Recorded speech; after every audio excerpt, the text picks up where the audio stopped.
Hi everyone, this is Dr. Nitin Choda with Ignition Time, and I have an announcement from the White House Chief of Staff Mark Meadows about potentially more executive actions that are coming our way if Congress does not agree to more stimulus, if there is no consensus between the House and the administration on more stimulus, because right now, as you know, there is a deadlock. Now, White House Chief of Staff Mark Meadows was interviewed by Jake Sherman and others at Politico, and this is what the White House Chief of Staff said in this interview on Politico, and I will provide you with the link in the description section to the actual interview so you can watch it for yourself. But here's what the White House Chief of Staff said.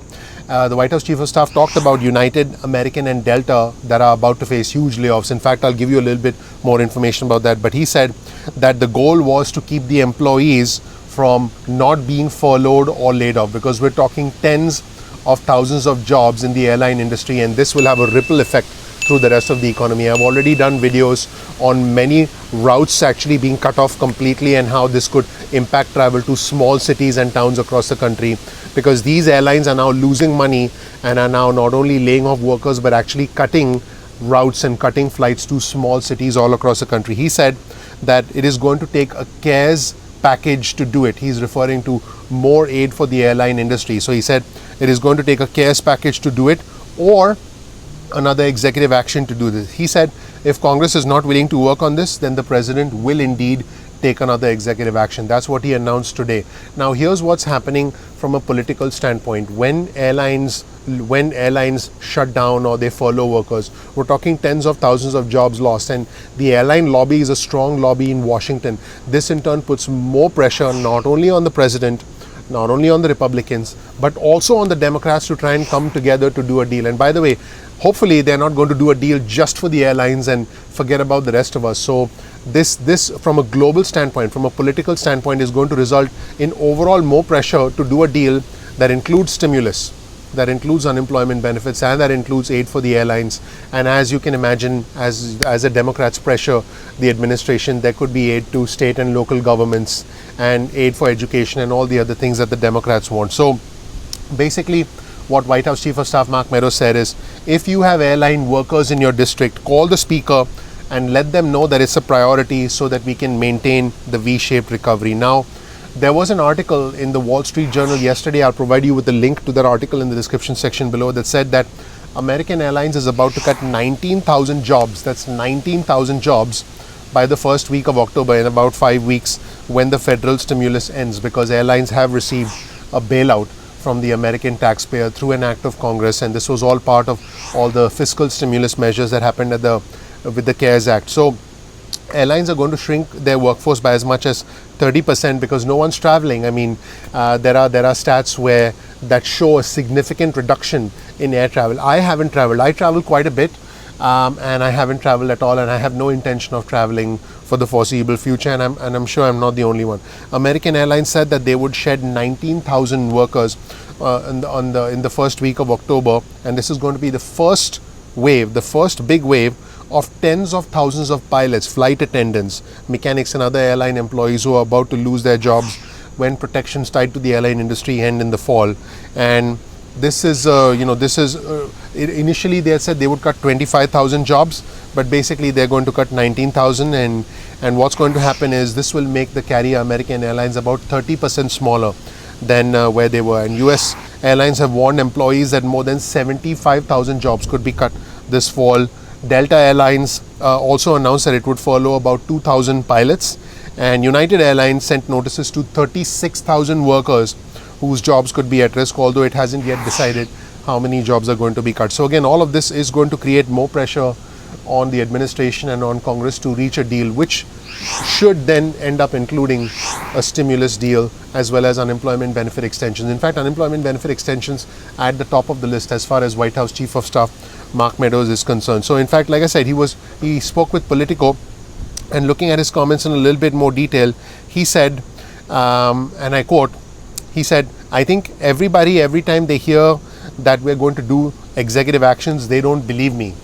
He said, we've got 4 executive actions that actually the president took. We're going to take a few others. These are exact words I quote from the White House Chief of Staff Mark Meadows. He said, because if Congress is not going to work, the president is going to get to work and solve some problems. So hopefully we can help out the airlines and keep some of the workers from being furloughed. Now, just so that we are clear, airlines got more than $50 billion in grants and loans from the $2 trillion CARES Act in March, and as a condition of the $25 billion in grant money that they received, they had to agree to keep workers on the job until the 30th of September. So this was a condition. So they're doing that, but then after the 30th of September, the airlines are saying, wait a minute, we don't have people traveling, we have to cut jobs, so guess what? We're going to let people go. Which is interesting when you look at this from a global perspective. The government uses taxpayer money to get airlines to sort of stay afloat, and as soon as the deadline expires, they start cutting jobs, because at the end of the day, these are companies that are for-profit companies. So that's what's happening right now, and the pandemic has caused airline travel to plummet and completely decimated revenues. So that is the airline's perspective of this entire situation. So at the end of the day, where things stand right now is, and this is a quote from Sarah Nelson, who's president of the Association of Flight Attendants. She said over Twitter, following Chief of Staff Mark Meadows' comments about Congress needing to act, she said, and I quote, "It will definitely take Congress acting to keep all of the job requirements in place. Good to see White House wants to restart negotiations.